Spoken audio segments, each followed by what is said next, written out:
بسم اللہ الرحمن الرحیم۔ السلام علیکم لیڈیز اینڈ جینٹلمین، آج ہم فوریکس کے پہلے ٹاپک پر جانا چاہ رہے ہیں۔ سب سے پہلے ہم آپ کو یہ بتائیں گے کہ فوریکس میں کیا کیا چیزیں ہم نے اسٹڈی کرنی ہیں۔ فرسٹ آف آل ہمیں علم ہونا چاہیے کہ فوریکس ہے کیا۔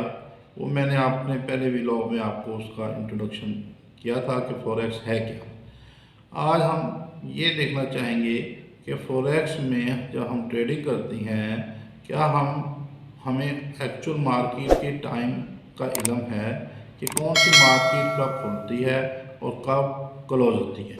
ٹھیک ہے، دنیا کی 4 بڑی میجر مارکیٹس ہیں۔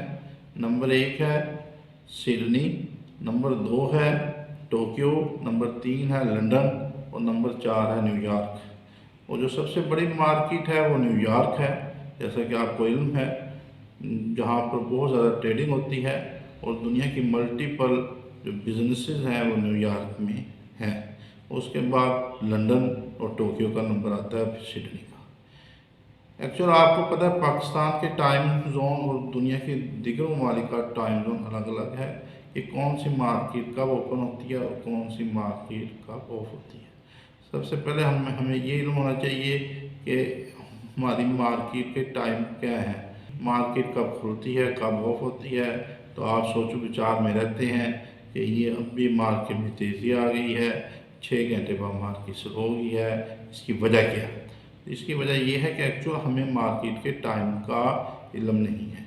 سڈنی کی مارکیٹ کب اوپن ہوتی ہے کب آف ہوتی ہے، اسی طریقے سے ٹوکیو کی مارکیٹ کب اوپن ہوتی ہے کب آف ہوتی ہے، پھر لنڈن کی مارکیٹ آ جاتی ہے وہ کب آن اینڈ آف ہوتی ہے، اس طریقے سے نیو یارک سٹی کی ہے۔ سب سے پہلے آپ کو ٹائم زونز کا علم ہونا بہت ضروری ہے اور آپ نے فوریکس میں ٹریڈنگ کرنی ہے۔ اب ہمارے پاس فوریکس میں ایکچولی 2 چیزیں ہیں جو ہم نے ریڈنگ کرنی ہے، وہ میں آج آپ کو ایکچولی اس کی کنٹیکسٹ بتا رہا ہوں تاکہ اسی لحاظ سے ہم اسٹڈی کریں گے۔ سب سے پہلے ہے جی technical analysis.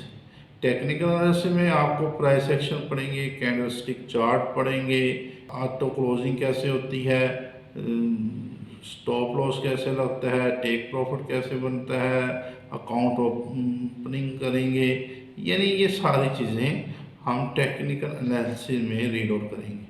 First of all ہم دیکھیں گے اس کا پرائس ایکشن کیا ہے۔ کینڈل جو بنتی ہیں آپ کو پتہ ہے 3 اور 4 ٹائپس کی کینڈلز بنتی ہیں، مختلف لینگویجز میں یہ جو ہیں جو آپ دیکھتے ہیں کینڈل سٹک چارٹ، وہ ایکچولی جاپانی کینڈل ہے۔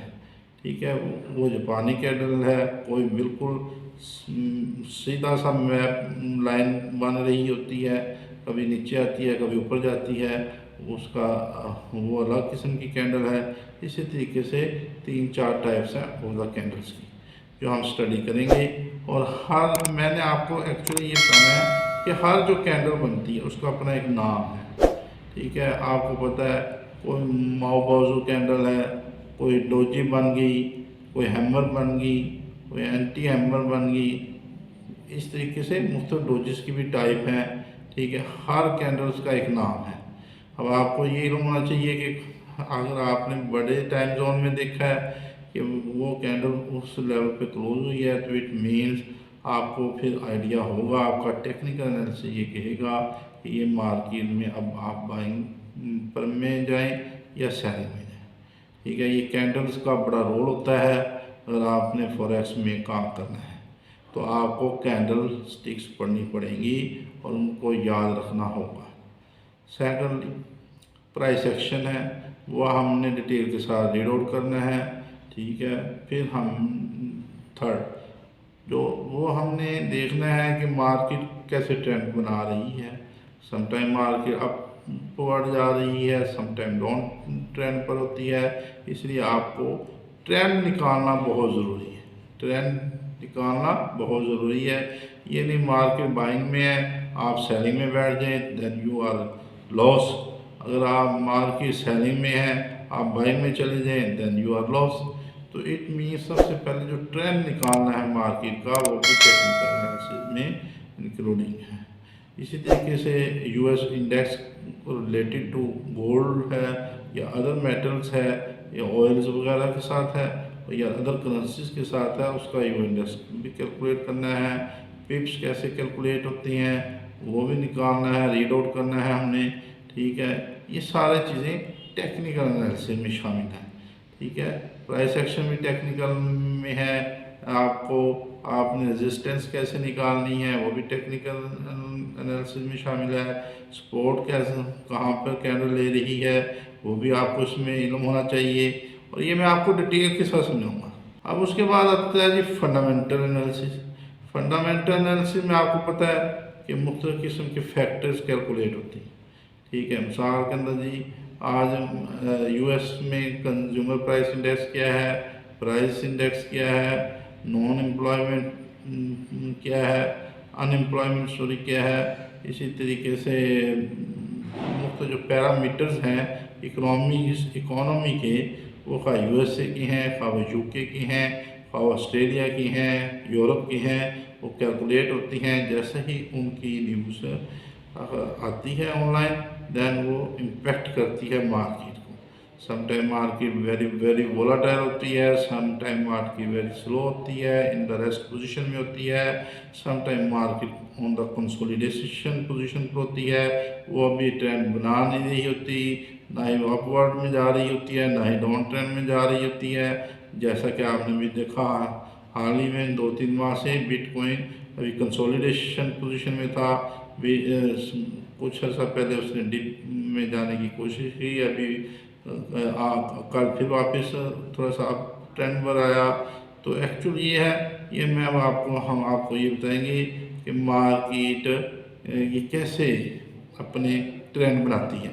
دیکھیں مثال ہے، اگر آپ ہماری روزمرہ زندگی میں اس کی مثالیں ہیں، مثال تو ویٹ کا کرائسس ہے پاکستان میں، ٹھیک ہے، ویٹ کی پرائس آٹومیٹکلی بڑھ رہی ہے، تو اسی طریقے سے اب تو پاکستان میں بہت زیادہ ہر چیز کی ویلیو بڑھ رہی ہیں، قیمتیں پرائسز، تو اس حوالے سے تو یہ آپ کو علم ہونا چاہیے کہ مارکیٹ میں ڈپ کب ہے، پراپرٹی میں ڈپ ہے مارکیٹ میں، یہ بہت اچھا اپرچونٹی ہے، ٹائم ہے، اگر لوگوں نے گھر وغیرہ بنانے ہیں آج نہیں 1 سال بعد آپ بائنگ کر لیں، وہ اس سے بھی زیادہ ڈپ ہوگا مارکیٹ میں، کیونکہ حکومت حوصلہ شکنی کر رہی ہے انویسٹمنٹ کو ان دا پراپرٹی میں۔ وہ کہتی ہے کہ فیکٹریز لگیں، بہت اچھی بات ہے، مینوفیکچرنگ میں آئیں تاکہ لوگوں کو روزگار ملے اور پاکستان کی اکانومی گروتھ کرے، نہ کہ بلیک منی کو آپ وائٹ میں کنورٹ کرنے کے لیے only investment in the property میں کریں۔ اسی طریقے سے کیونکہ ہر مارکیٹ مختلف قسم کا ٹرینڈ بنا رہی ہوتی ہے، تو یہ ہم نے آپ کو سمجھائیں گے کہ مارکیٹ کیسے ٹرینڈ بناتی ہے۔ مختلف قسم کے آپ انڈیکیٹرز بھی یوز کر رہے ہوں گے، وہ انڈیکیٹرز تو صرف ایک الارمنگ ہوتی ہے، ادروائز اگر آپ نے 100% انڈیکیٹر پر ڈیپینڈ کیا تو پھر آپ کامیاب نہیں ہو سکتے۔ اس کی وجہ یہ ہے کہ انڈیکیٹرز کے اوپر اگر آپ ڈیپینڈ کرتے رہے اور آپ نے پھر وہ کلک کیا اور بائنگ یا سیلنگ میں بیٹھ گئے اور وہ انڈیکیٹر فیل ہو گیا تو پھر آپ کا اکاؤنٹ واش ہو جائے گا۔ اٹ مین آپ کو سب سے پہلے اپنا نالج حاصل کرنا بہت ضروری ہے۔ دیکھیں ہم ویسے لاکھوں روپے ٹریڈنگ پہ لگا دیتے ہیں، علم حاصل کرنے پہ 2 4 5 لاکھ 10 لاکھ نہیں لگاتے۔ ویسے ہم 1 کروڑ روپے کا اکاؤنٹ بنا لیتے ہیں، 2 کروڑ کا اکاؤنٹ ہوتا ہے، 50 ہزار ڈالر کا اکاؤنٹ ہے، 2 لاکھ ڈالر کا اکاؤنٹ ہم تو بنا لیتے ہیں، ٹھیک ہے، اپنے ارد گرد پیسے اکٹھے کرنے کے بعد، لیکن پتہ لگتا ہے جی ہمیں علم ہی نہیں، اور مارکیٹ آئی ویری وولٹائل ہوئی، ہم سیلنگ میں بیٹھے تھے، وہ بائنگ میں $50 اپ ہو گئی اور وہ ہمارا کریش ہو گیا۔ کیوں؟ اس وجہ سے کہ ہمیں علم ہی نہیں، ہمیں پتہ ہی نہیں۔ ابھی امریکہ میں بھی جو بائیڈن نے اسپیچ کرنی ہے تو اس کا کیا امپیکٹ ہوا، G20 کا کیا امپیکٹ ہوا آن دا اکانومی پہ، IMF کی پالیسیز کا کیا امپیکٹ ہوگا، گورنر اسٹیٹ بینک جو نیو یارک ہے اس کی اسپیچ کا کیا امپیکٹ ہوگا، وہ کیا انفلیشن ریٹ شو کرتی ہے، تو اس طریقے سے وہ کا انفلیشن ریٹ ہے، اس کا رسک کیلکولیٹ کیسے ہوتا ہے۔ تو یہ ساری چیزیں جب تک آپ یہ لوگ نہیں کریں گے تب تک آپ لوگ کامیاب نہیں ہو سکتے اس فیلڈ میں۔